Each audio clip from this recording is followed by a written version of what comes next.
Well, it's Tony Datino here. I guess I'm going to say stressing a bit as we look at the weather report. And I'm trying to only look at the weather report twice a day. And the good news is I got a update from Full Sail, which is where we're hosting the 25th of Full Sail University at Winter Park. And as of 2 o'clock, they are closed on Thursday and open Friday and Saturday. So that's good news. And now we just need to check in with the mental athletes to see what their flights are and schedules. And I think we should be okay to have our 25th competition this Saturday. We want everybody to get here safely, of course, including the folks that live here.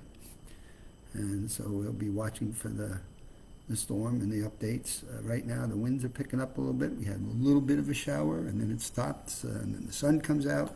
So I often scratch my head with these weather forecasts and wonder, with all this supposedly latest, greatest technology, these forecasts to me, somebody's looking at the wrong data, because I think their forecasting is pretty bad in terms of where they start out 5-7 days. And I understand why don't they just admit it's hard to predict the weather, and it's not easy to figure out where hurricanes and tropical storms are going, and even thunderstorms sometimes. So we may think that the weather systems are that precise, but in reality they may not be.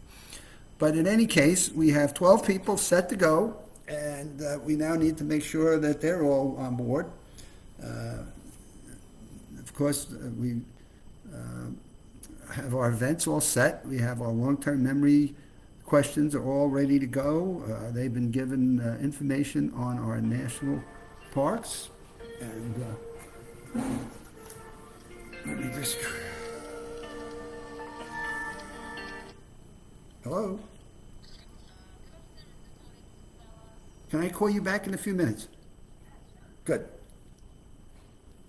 And so here we go, one of our mental athletes checking in. So just the timing sometimes. But in any case, our long-term memory events, national parks, acreage, established what year, what the visiting population is, what the animals are. They've had 4 weeks to study the information, and then we start giving them questions about that information in a way that demonstrates comprehension and their ability to do long-term. We then go, that's an event that starts with 12 people. We eliminate 3. So we then give them a break. So then we might have a speaker then during that break. We have Bob Schaefer from Lumosity. We have Robert Ajamian from MIT and Michael Datino from Memory Enterprises being our guest speakers throughout the afternoon. Our second event then, so we'll have one of those speakers during that first break. Bob and Robert will not be doing live. They're not traveling to Florida, and that was pre-planned. Michael obviously lives here, so we've got him. But they do a great job in presenting things. Robert has just been a terrific supporter from MIT and really giving us some great mentoring and guidance and direction and things that we needed to do. And he's a researcher that just knows stuff that just blows me away. And so I'm excited about having he and then Bob from Lumos Labs, just insightful, really understands the neuroscience of memory and memory challenges, and I think does an amazing job of relating the key things that are important for people for cognitive fitness in a basic way that really makes a difference. So that's what's lined up for speaking, but now we go from the long term to words to remember. We give them a list of 300 words, and they have 15 minutes to remember as many of those words as they can. And of course, we have 9 people left, and our goal is to eliminate 3 more. So we start with the first person with the first word and the second person, and we give them those 300 words. And what we've, checking back our records, we got to 125 words last year. So we're somewhere in the 100 to 125 range in terms of before we eliminate the third person. Now, we might eliminate somebody at the 70th word and somebody else at the 80th word, but our goal there is to eliminate 3 people and keep that going through the remaining mental athletes until we're down to 6. And then we have a speaker, as I've already told you, in between the long-term memory and our third event is the Tea Party. We call it Tea Party. Full Sail has recorded 6 people, and they will come out and give their name and their birth date and hobbies and information about themselves that the mental athletes, again, have got to absorb, and they have to put that into their memory and be able to bring that back to us in a recall method.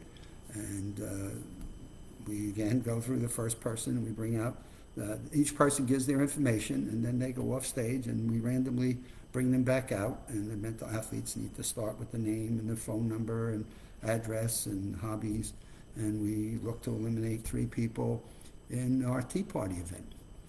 And once those 3 people are eliminated, we now have 3 left, and we give them a break, and we have one of our speakers fill in their 20-minute break time, and then we go for what we call the double deck or bust. It's 2 decks of cards, and in those 2 decks of cards, they have 5 minutes to remember the order. They're shuffled, obviously, together. So imagine having 2 decks of cards shuffled together, and they have 5 minutes, and they stay on stage for this, and people in the audience get to look at how and what they're doing, so they become like the focus of an audience of people, and they can certainly focus on the camera that's recording the event.